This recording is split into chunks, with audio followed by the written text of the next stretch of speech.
अस्सलामुअलैकुम दोस्तों, 2024 अपनी तल्ख यादों के साथ गुज़र गया और 2025 का आगाज़ हो चुका है और तवक्को रखनी चाहिए कि अल्लाह ताला इस साल हम सब दोस्तों को, सब लोगों को खुशियाँ दे। इस हवाले से कुछ पंजाबी में कुछ इशार हैं कि नवा साल ते नवीआं गल्लां, चल फिर करिए मिठी गल्लां, सोच नवी और नवीआं बातां, आजा करिए मिठी गल्लां, सोच के एवें कुड़दा रहना, दिल विच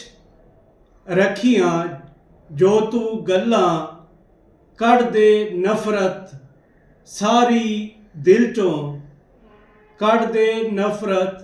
सारी दिल चों, आ फिर करिए मिठी गल्लां, वक्त दे अपने रंग कई ने, बचपन और जवानी लंघ गई,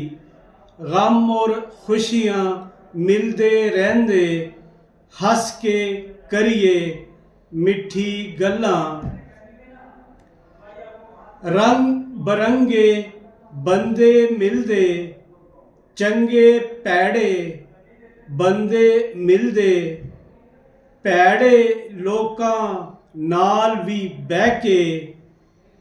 पैड़े लोकां नाल भी बह के, करिए चल फिर मिठी गल्लां, कुदरत तो फिर शिकवा ना कर, हसद न करना मेहनत ही कर, छड़ दे पिछली सारी गल्लां, छड़ दे पिछली सारी गल्लां, आ फिर करिए मिठी गल्लां।